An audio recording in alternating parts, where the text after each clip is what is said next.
Hello and welcome to session number 11, Following Up. This is Sandi Burgess with the Mentoring MLM101. We're going to get right into this particular subject. We've been introducing the 7 skills for success to you and, of course, talked about finding people to prospect and inviting prospects to take a look, presenting the opportunity, and tonight we're going to be calling on following up formula for you. Very, very important part of the skills. The fortune is in the follow-up, they say, and we've heard that quite a bit. As Jim Rohn said, discipline is the bridge between goals and accomplishment. And Patricia Fribb said, it is not your customer's job to remember you. It is your obligation and responsibility to make sure they don't have a chance to forget you. Thus, the follow-up. What is follow-up? It's actually doing what you said you would do. You get the commitment, that you make the commitment, and you see it through from start to finish. You've got to be prepared to follow up, so make sure you get that biz binder organized with the ready index on the 1 through 31 tickler file. Also, make sure you have those prospect worksheets run, and then you place under the tab number for follow-up that's appropriate. We'll talk about that in a second. No doesn't mean never. That's very important to know. It might mean not now, maybe another time. And of course, timing is everything in a person's life.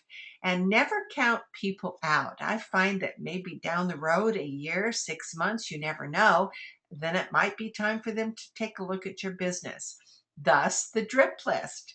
If they say not now, say, gosh, I'd love to stay in touch and see how you're doing. Would that be okay? They'll normally say absolutely. Then once a month, you touch base with them. You just simply say, I promise to stay in touch, and then give them a quick business update. Oh gosh, my business is exploding. The last time we talked, it was at this amount. Now it's here. Just give them an update and then invite them to take a closer look. I'd love you to take a closer look at what's going on. In fact, we have a call tonight that I'd love you to hop on. Okay, so that's what you do. Thus, the timing may be right, and keep on dripping, because if it's not, say they're still not able to do anything and there's circumstances like that, you just keep on dripping.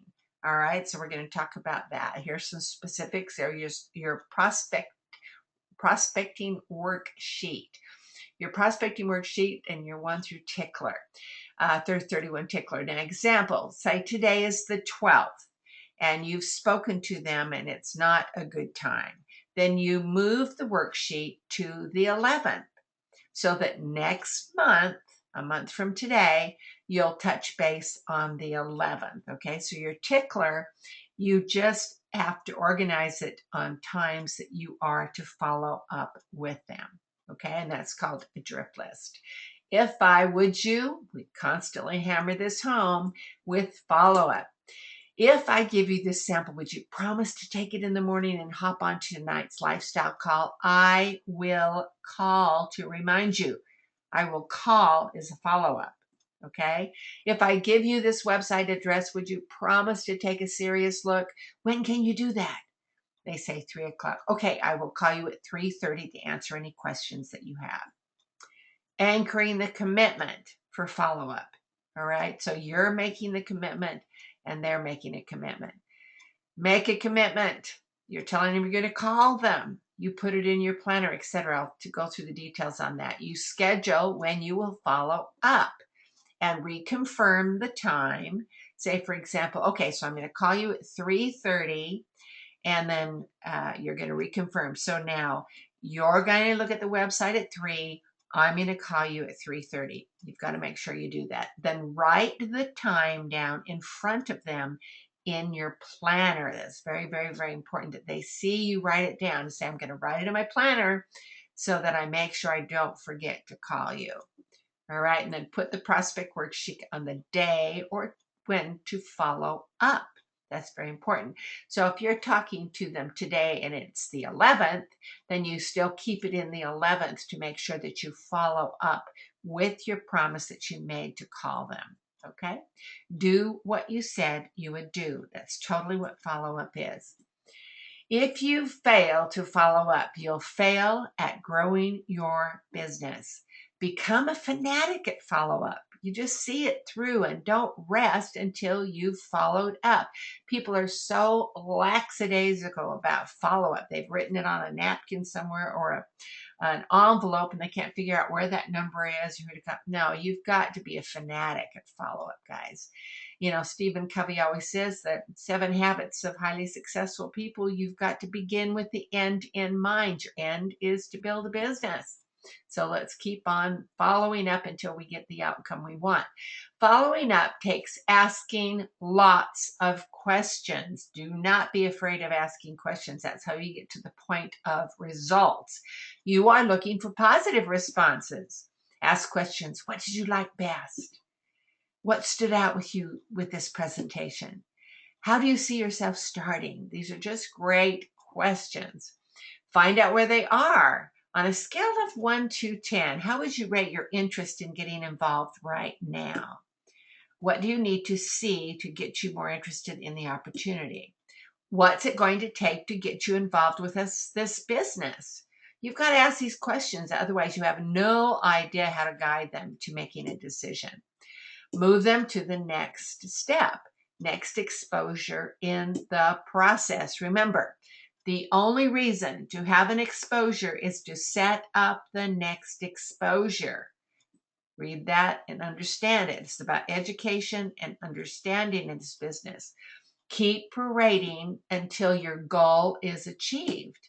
How many times do you think you need to parade that business? Well, on an average of 4 to 7 exposures to get the results is the truth and the fact. Digestible doses, that just means little by little, parading the business in front of them until they get it. They must decide this is something they want to do. I can do this. I want to do this. They've got to understand and be educated in order to get to those 2 conclusions. I can do this. I want to do this. Overcoming objections. It's the old feel, felt, found. I think this comes from the company Amway or Shackley, one of them. It's been around forever. I understand how you feel. I felt the same way. Here's what I found. It works for every objection you have. Okay, whatever the objection, I understand how you felt. I felt that same way. Oh, I don't have time. I understand how you feel. I felt the same way, but here's what I found. I found I could just carve out an hour every day to make a couple of calls. Then share stories and start with your own story. This is always important.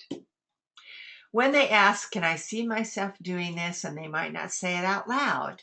They might be saying it to themselves. Connect them. And we say this over and over again with a tool, with an event, with a 3-way call. Book the next exposure. The next step for you is, and then keep parading that business. If you have a hard time introducing the opportunity, that's the hotline that you introduce them. Right, that number is circled in red that you can introduce them to the business. Please don't fail at following up. Just keep running those bases. First base is the sample and the hotline, okay? And I love this pile of money here. One time someone said to me that when he learned to 3-way call us, because the guy that was teaching him to 3-way call had a bigger pile than he did. So I found this picture of a pile of money. I thought it was funny. Second base is the website and the 3-way call. Third base is the event. And home is to enroll. Events are calls, meetings, and webinars. And just keep on running those bases, guys, until you get a slam dunk hit where they enroll. See it through. Know your outcome. You're wanting to retail, to recruit, not the other way around. Build your team. That's something you want to have happen. Consistently sponsor and engage your sponsor for help. You've got to have some help along the way. You're not getting the results. Use your sponsor. Action assignment for this following up session. Organize your biz binder with the prospect worksheets in your 1 through 31 tickler. Get it cranking. Become a follow-up fanatic and see things through. Sort and sift through your prospects to customers, distributors, and those you put on that drip list that we talked about. Last thoughts with Les Brown: honor your commitments with integrity. And that's what it is. When you honor your commitments and you follow up and you follow through, you are absolutely someone who has integrity to do what you said you would do. Thanks for listening. Go to the next session.